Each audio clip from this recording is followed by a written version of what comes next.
दर्शन सेवरामध्ये आपलं स्वागत आहे। भोकर येथील प्रसिद्ध पत्रकार MD इलियास यांच्यासोबत असंख्य कार्यकर्ते AIMIM मध्ये प्रवेश। AIMIM पक्षाला पूर्णपणे ताकदीने सक्षम करून येणारे सर्व निवडणूक लढणार MD इलियास। भोकर येथील पत्रकार MD इलियास यांच्यासह असंख्य कार्यकर्ते 27 फेब्रुवारी 2024 रोजी MIM पक्षामध्ये प्रवेश केला। सदरील गेल्या काही दिवसापासून भोकर मतदारसंघाच्या राजकारणामध्ये अनेक उतार चढाव आल्याने भोकर येथील मुस्लिम समाज MIM पक्षामध्ये प्रवेश करण्याचा निर्णय घेतला आहे व पुढील कार्यकाळात MIM पक्षामध्ये अनेक कार्यकर्ते प्रवेश करणार आहे अशी माहिती सूत्रांमार्फत मिळाली। सदरील भोकर मतदारसंघाचे भाग्यविधाते मानले जाणारे अशोक चव्हाण हे काँग्रेस पक्ष सोडून भारतीय जनता पक्षामध्ये प्रवेश केल्याने मुस्लिम समाज नाराज होता। सदरील काँग्रेस पक्षाला व अशोक चव्हाण यांना मुस्लिम समाजाने अनेक पदावर बसवून अनेक वेळा निवडणूक जिंकून दिले, मात्र अशोक चव्हाण हे मुस्लिम समाजासोबत गद्दारी केली आहे म्हणून अनेक युवा MIM पक्षामध्ये प्रवेश करत आहेत। यावेळी उपस्थित असलेले मान्यवर भावी आमदार फिरोज लाला मिर्झा अमजद बेग, जिल्हाध्यक्ष AIMIM भोकर येथून तालुका अध्यक्ष जुनेद पटेल, बाबा खान, निजाम बाबा, सुलेमान सोहेल, इरशाद इलियास, सुलतान शेख, अमजद शेख ईशा यांची उपस्थिती होती। भोकरहून MD इलियास यांची विशेष रिपोर्ट। आज MIM पक्षामध्ये माझा प्रवेश झालेला आहे। मी MIM पक्षाने जे माझ्यावर जबाबदारी दिली, मी त्या जबाबदारीला पूर्णपणे विश्वास सोबत काम करण्याची व माझ्यासोबत आलेले सर्व कार्यकर्ता पदाधिकारी यांनी आले आहेत, यांनी सर्व प्रवेश केलेत। मी पक्षाची जबाबदारी पूर्णपणे पार पाडणार व येणाऱ्या काळामध्ये पक्षाला पुढे कसं घेऊन जाणार यावर लक्ष देऊन पक्ष पुढे करण्याचं आम्ही सगळं काम करणार आहे।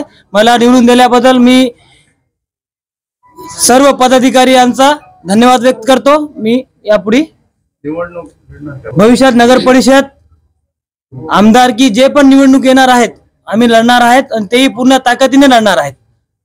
अशोक चव्हाणांची मुलगीचं नाव समोर येत आहे भाजपकडे विधानसभा मतदारसंघामध्ये। नाही, अशोकराव साहेबांची मुलगी असू द्या की कोणी असू द्या, कारण मुस्लिम समाज त्याला 2009 पासून 2023 पर्यंत मतदान देऊन त्यांना आज वरपर्यंत आणले होते। त्यांनी काय केले, मुस्लिम समाजासोबत एक नंबरची गद्दारी करून त्या समोर गेलेले आहेत, म्हणून मुस्लिम समाज त्यांच्यावर सर्व नाराज आहे। त्यांच्या पक्षामध्ये गेल्या 20 वर्षापासून काम करणारे पदाधिकारी कार्यकर्ते त्यांना सोडून जात आहे। एकमेव त्यांनी गद्दारी केलेत, त्या गद्दारीचे त्यांना बरोबर पुढे जाऊन परतफेड करावी लागणार आणि मुस्लिम समाज त्याचा बदला बरोबर घेणार आहे। आपल्यासोबत किती कार्यकर्ता आज पक्ष प्रवेश केले MIM? माझ्यासोबत काँग्रेसचे काय आहेत पदाधिकारी आणि MIM चे पदाधिकारी आहेत आणि अगोदर जे पदाधिकारी होते, जे कार्य चालू होता ते पण सोबत आहे। आता माझ्यासोबत कमीत कमी 150 ते 200 पदाधिकारी व कार्यकर्ते आहेत, यांनी आम्ही सगळेजण प्रवेश घेतलेला आहे। आज पूरे भारत देश के अंदर जो मजलिस MIM पार्टी जिस तरीके से काम कर रही है और अल्हम्दुलिल्लाह आज भारत देश के अंदर सर्वे अगर किया जाए तो सिवाय असदुद्दीन ओवैसी साहब के अलावा कोई लीडर नहीं है। वो इसलिए सूरज चाहे कितनी भी आग उगल दे समंदर को सुखा नहीं सकता। सूरज चाहे कितनी भी आग उगल दे समंदर को सुखा नहीं सकता। ये जातिवादी पार्टियां कितने भी देश के अंदर आ जाए, कोई माइका लाल असदुद्दीन साहब को झुका नहीं सकता। उसकी वजह ऐसी है, जो मुसलमानों ने भारत देश के अंदर बड़ी हमारी अच्छी पार्टी जिस कांग्रेस पार्टी को समझा था, वो कांग्रेस पार्टी में कुछ नुमाइंदे काम करने वाले, जैसा लाला ने कहा, एक था चला गया।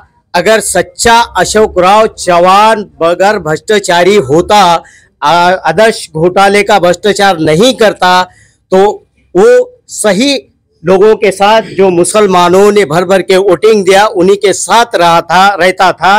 लेकिन बीजेपी में आज के हालात ऐसे हैं, या हम चाहकर नहीं तो जेल न जा, वो डर गया और मुसलमानों के ऊपर चुन के आकर सत्ता में बीबी बाप खुद मुख्यमंत्री बने।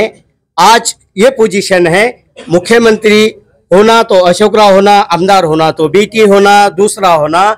आज हमारे हालात ऐसे हैं, हमारे नौजवान भी बहुत होशियार है सियासत में, लेकिन हमको आज हटके सियासत करना है। वो इसलिए करना है, चैलेंज से कहता हूं, इस भारत देश के अंदर ईमान वाला मुसलमान कभी बीजेपी को ना तो वोट देता ना तो जाता। महज मुसलमान, ये 100% काले पत्थर की सफेद लकीर है, मुसलमान ना तो कभी बीजेपी को वोट देगा ना तो बीजेपी के बारे में सोचेगा। इंशाअल्लाह पूरे भारत देश के अंदर सोचेगा तो मजलिस के बारे में सोचेगा, अलहज बैरिस्टर असदुद्दीन साहब के बारे में सोचेगा।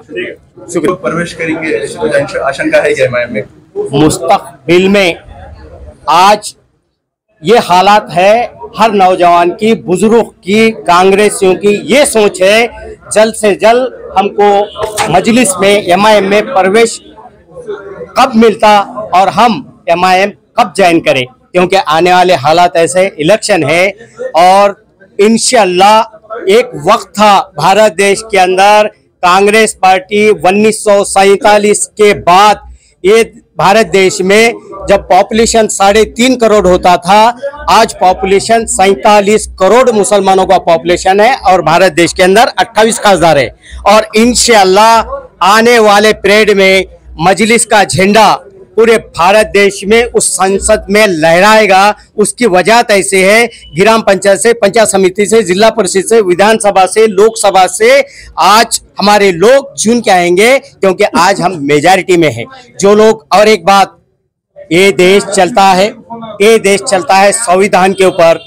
आने वाले पीरियड में मुसलमानों सुधर जाओ, दलितों सुधर जाओ, वरना आज जो मुहिम चल रही है हिंदू राष्ट्र बनाना है, संविधान को चेंज करना है, और डॉक्टर बाबा साहेब, परम पूज्य डॉक्टर बाबा साहेब अम्बेडकर ने जो घटना दी, अट्रॉसिटी एक्ट का जो कायदा दिया, वो कायदे को रद्द करेंगे, हिंदू राष्ट्र बनाएंगे।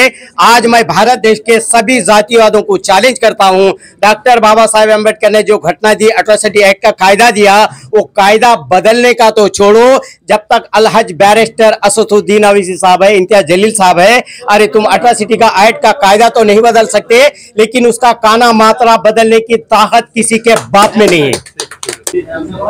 अल्हम्दुलिल्लाह आज होकर के नौजवानों ने मजलिस इत्तेहादुल मुस्लिमीन में प्रवेश किया है।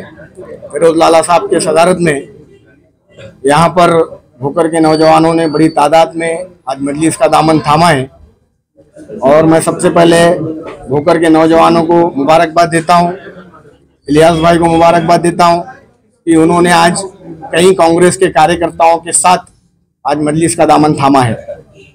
अल्हम्दुलिल्लाह जिस तरीके से मजलिस का काम आज नांदेड़ जिले के अंदर हो रहा है, फिरोज लाला साहब के कामों को देखते हुए और बैरिस्टर असदुद्दीन ओवैसी साहब के कामों को देखते हुए, इम्तियाज जलील साहब के जोशीले कामों को देखते हुए नौजवान आज मजलिस से ताकत के साथ जुड़ रहा है। और आने वाले दिनों के अंदर यही नौजवानों का हुजूम मिलकर आने वाले दिनों के अंदर बीजेपी और कांग्रेस का सामना इंशाअल्लाह ताला हम करेंगे। नांदेड़ जिले से बीजेपी और कांग्रेस को अगर कोई पार्टी चूड़ा कर सकती है तो वो सिर्फ और सिर्फ मजलिस इत्तेहादुल मुस्लिमीन है। वैसा होगा वही कहेंगे पार्टी में।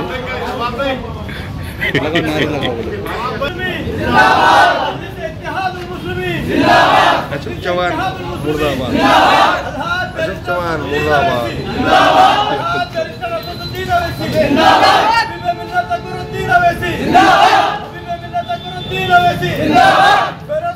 तुम आगे बढ़ो, हम तुम्हारे साथ हैं। तुम आगे बढ़ो, हम तुम्हारे साथ हैं। मजलिस इत्तेहादुल मुस्लिमीन जिंदाबाद, मजलिस इत्तेहादुल मुस्लिमीन जिंदाबाद।